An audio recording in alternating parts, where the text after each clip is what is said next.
She said, "Ugh, why are you so insecure?"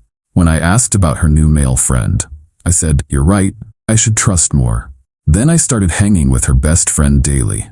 She suddenly understood insecurity when she saw our beach photos. I, 31 male, genuinely thought I was being reasonable.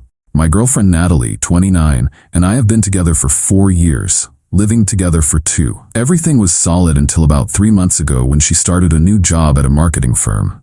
Enter Garrett, 32, her new coworker.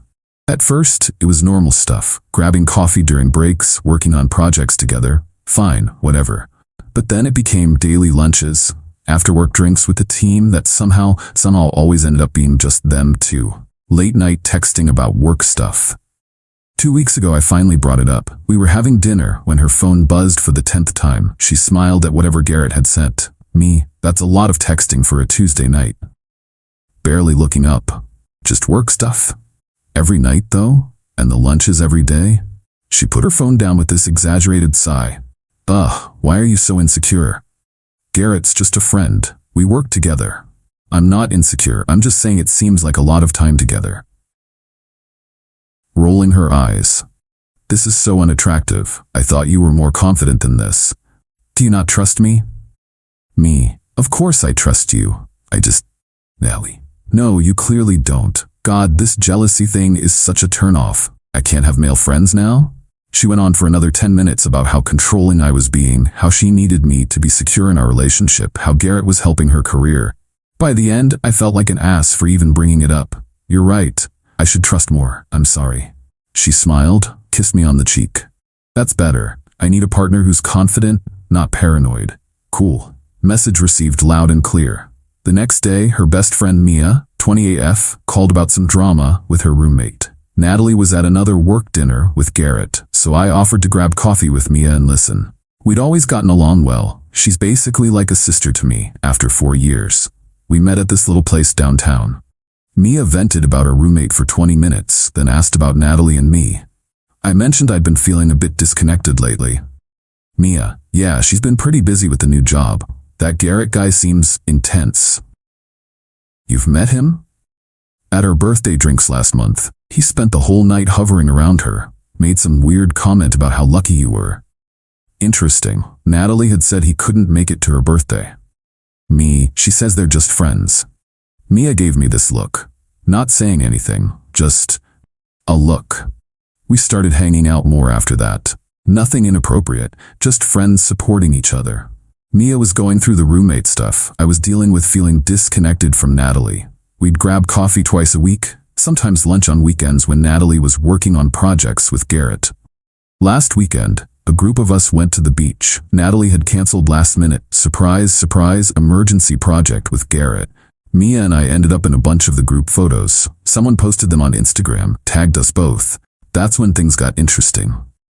Natalie came home that night absolutely livid. Natalie, what the hell is this? Shoving her phone in my face. Me beach day? You were invited, you canceled for work. You and Maya look pretty cozy. We're friends. She's your best friend. Friends don't pose like that. Looking at the photo, we're standing next to each other? She's practically on top of you. Her hand is on my shoulder. We're in a group photo. This is different. How? How is this different from you and Garrett? That's completely different. We work together.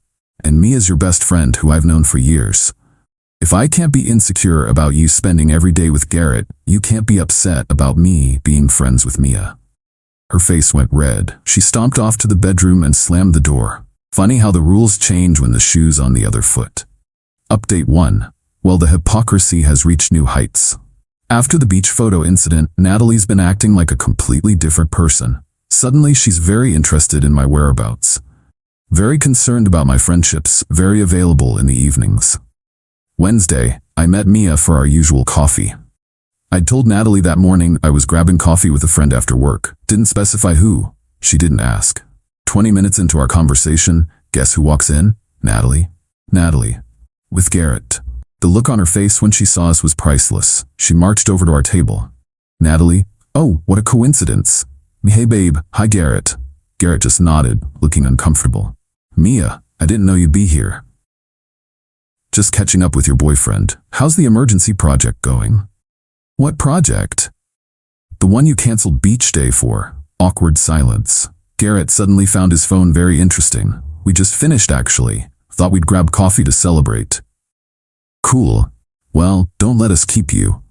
She stood there for another few seconds, then grabbed Garrett's arm and pulled him to a table where she could watch us. Real subtle. The text started about 10 minutes later. How long have you been there? Why didn't you tell me you were meeting Mia? This is inappropriate. We need to talk.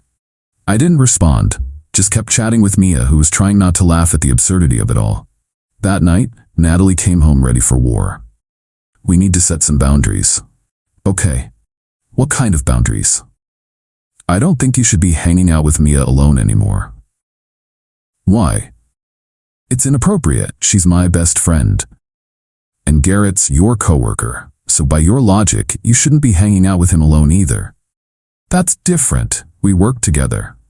You grab drinks after work, you text all night, you go to lunch every day. That's not work. You're being paranoid again. No, I'm applying your standards equally. Either we both can have friends of the opposite sex or neither of us can. She tried a new angle. Mia's been acting weird lately. I think she might have feelings for you. Based on what? Just the way she looks at you, and she's been distant with me. Maybe she's distant because you keep canceling plans with her for Garrett. That hit a nerve. Natalie's face went red. I can't believe you're taking her side. There are no sides. We're all friends. Friends don't take beach photos like that. We've been over this. It was a group photo. She stormed off again. But here's the interesting part. Suddenly, Natalie's schedule cleared up. No more late-night work sessions. No more emergency projects. Garrett started eating lunch alone again. Instead, she started texting me constantly. Where was I? Who was I with? When would I be home? The same woman who told me I was insecure and unattractive for asking about her friendship was now tracking my every move. Friday, I had lunch with some work buddies. Posted a photo on my story, just the food, nothing else. Within minutes, Natalie, who are you with? Is Mia there? Why aren't you answering? The lack of self-awareness is genuinely impressive. But here's the kicker. Mia texted me yesterday. Mia, hey, just so you know, Natalie called me crying last night. Said I was trying to steal you. I tried to explain we're just friends, but she wouldn't listen. I think I need to step back for a while. I don't want to cause problems in your relationship. So now Natalie's successfully pushed away her best friend because she can't handle me having the exact same type of friendship she insisted was totally normal when it was her and Garrett. The hypocrisy is suffocating. When she does it, it's professional networking and I'm being insecure. When I do it, it's inappropriate and disrespectful. When she texts someone all night, it's work. When I grab coffee with a friend, it's emotional cheating. I'm starting to think this relationship might have run its course. Update 2. It's over. In the most ridiculous way possible. After Mia stepped back, I thought maybe things would calm down. Nope. Natalie just redirected all that energy into being suspicious of literally every woman in my life. My coworker Emma asked for help with a spreadsheet. Why is she asking you specifically? The barista at our regular coffee place smiled at me. She's always flirting with you. I liked my cousin's Instagram post. Which one is she again? The pretty one? Meanwhile, guess what started happening again? Late-night work emergencies. Garrett needing urgent help with projects. The universe really does have a sense of humor. Last Thursday, I came home to find Natalie on my laptop. She'd used my thumbprint while I was sleeping to unlock it and was going through my messages. What are you doing? Not even looking guilty. Just checking something. Checking what exactly? You've been weird lately. Distant. Maybe because you accused my friend of trying to steal me and go through my phone every night? I haven't been going through your phone. You literally asked to see it last night to check the time and then scrolled through my texts. Because you're hiding something. Why else would you be so defensive? The projection was unreal. I sat down across from her. Me, Natalie, what are you looking for? Nothing. I know something's going on with you and Mia. Mia hasn't spoken to me in a week because you called her crying and accused her of trying to steal me. Good, she should stay away. She's your best friend. Was my best friend. Best friends don't go after each other's boyfriends. She didn't go after me. We had coffee and talked about her roommate drama and your obsession with Garrett. Wrong thing to say. She slammed the laptop shut. Natalie, there it is. You're still jealous of Garrett.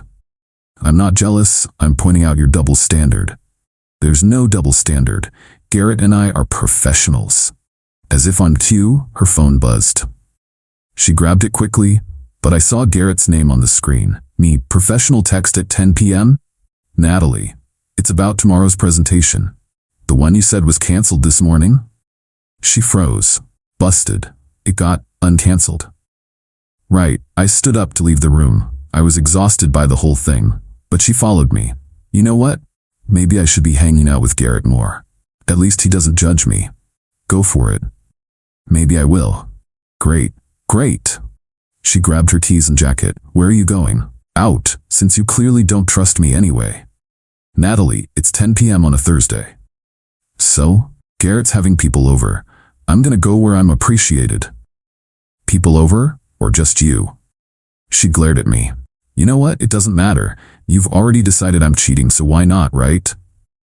I never said you were cheating. You're the one who's been acting paranoid since I had coffee with Mia. Because it's different. How? Explain to me how it's different. Because it just is. And with that stellar argument, she left, slammed the door so hard the neighbors probably heard it. She didn't come home that night. The next morning, I woke up to approximately 30 texts. A journey from anger to panic to anger again. 11:40 at Garrett's. Having a great time. 12 a.m. Everyone's asking where you are. I said you were being controlling. Garrett thinks you're being ridiculous too. Why aren't you answering? Checking up on me? Hello? Fine. Be that way. I'm coming home to get ready for work. We need to talk. Where are you? This is really immature. I'd gone to my brother's place. Needed space to think. When I got home around noon, she was there, furious. Natalie, where were you? My brother's. Why didn't you tell me? You left, said you were going to Garrett's. I figured you needed space. Natalie, I came home at 7 a.m. and you were gone. Okay? You can't just disappear, like you did last night. She actually stamped her foot, like a child. I told you where I was going. To the guy you've been obsessed with for months? Yeah, that made me feel great. Nothing happened. I didn't say it did. You're implying it. No, I'm pointing out that you storm off to another man's house at 10 p.m. because I called out your double standard. Don't come home, then get mad that I wasn't sitting here waiting for you. She started crying, but it felt manipulative, not genuine. Natalie, I can't do this anymore. You've changed. Ever since you started hanging out with Mia, you've been different. Me, I grabbed coffee with her twice a week while you were with Garrett every day. Natalie, it's not the same. You keep saying that but can't explain why. Through tears. Because she's pretty and single and you guys have inside jokes and she looks at you. Garrett literally told you I was lucky to have you. Mia has never said anything inappropriate. That's not the point. Then what is the point? She wiped her eyes, suddenly calm. The point is, I don't trust you anymore. You don't trust me, you went through my laptop, you checked my phone, you followed me to a coffee shop, you spent the night at another man's house, but you don't trust me? Yes, I laughed. I couldn't help it, the audacity was just too much. Okay, then we're done. What? If you don't trust me after 4 years after I've done nothing but be transparent while you've been sketchy with Garrett for months, then there's no point. You're breaking up with me because I have concerns about your friendship. Me, no. I'm breaking up with you because you're a hypocrite who has spent 3 months basically dating another man while calling me insecure, then lost your mind when I had coffee with your best friend. I haven't been dating Garrett. Daily lunches, nightly texts, after-work drinks, showing up at his house at 10 p.m. and not coming home. What would you call it? Silence. Me, I'll stay at my brother's this weekend. Please be moved out by Monday. This is my home too. Your name's not on the lease. You've been paying me rent. Legally, you're a month-to-month tenant. This is your 30-day notice. She stared at me like I'd grown a second head. You can't be serious. Dead serious. Over some pictures? Over coffee with Mia? No.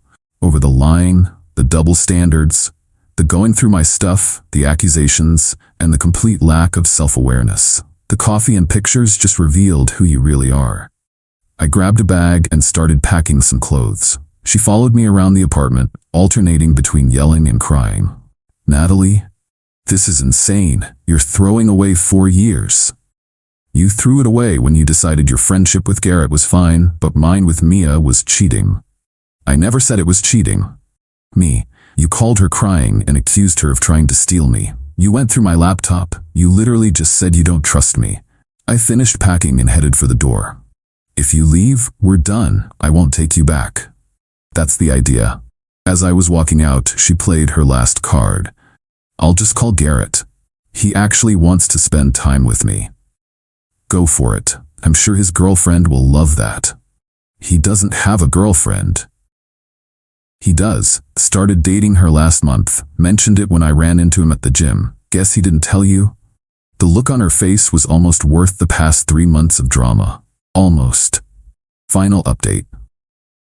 The dust has settled, and honestly, I should have done this years ago. Natalie moved out 2 weeks after our breakup. Not without drama, of course.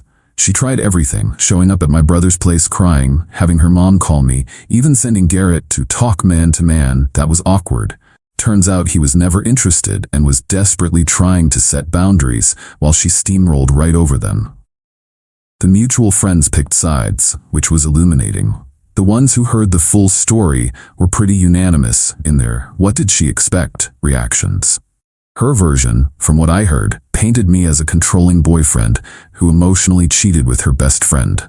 The irony wasn't lost on anyone who knew about her and Garrett. Speaking of Mia, she reached out last week.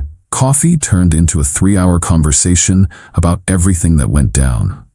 Turns out Natalie had been complaining about me to her for months, saying I was boring and didn't appreciate her, while simultaneously gushing about how dynamic and ambitious Garrett was. Mia had been trying to gently suggest Natalie was crossing lines, which is partly why Natalie started distancing herself from her even before our coffee meetups. Honestly, Mia said, I'm relieved you finally saw it. She's been like this in every relationship. The grass is always greener, but the second someone else waters their lawn, she loses it. We're taking things slow, but yeah, we're dating now. Not because I was secretly into her all along or some dramatic nonsense, but because through all this mess, we realize we have a genuine connection. She makes me laugh. She calls me out on my BS. She doesn't play games. Natalie found out through Instagram. Mia posted a picture of us at a concert. The meltdown was spectacular, according to mutual friends. Apparently, we planned this all along and betrayed her. The same woman who spent months essentially dating another man while living with me is now the victim because her ex and former best friend got together after she nuked both relationships. The last text I got from her before blocking her number was a novel about how I manipulated the situation and turned everyone against her. No acknowledgement of her own behavior. No recognition of the double standard. Just pure, unfiltered victim mentality. Garrett's girlfriend reached out to me last week. Turns out Natalie had been texting him increasingly inappropriate things, and she wanted to know if this was a pattern. I told her the truth. Natalie doesn't respect boundaries when she wants something. What she does with that information is up to her. As for me, I'm good. Better than good, actually. My apartment feels like mine again. I'm in a relationship with someone who doesn't treat trust like a one-way street. And I learned a valuable lesson. When someone shows you who they are through their double standards, believe them the first time. The funniest part? About a week ago, I ran into Natalie at the grocery store. She was with some new guy, hanging all over him. When she saw me, she grabbed his arm tighter and laughed extra loud at something he said. I just nodded and kept walking. Later, Mia told me Natalie had already been complaining about this new guy being clingy and insecure because he asked why she was texting so late at night. Some people never learn. But that's not my problem anymore.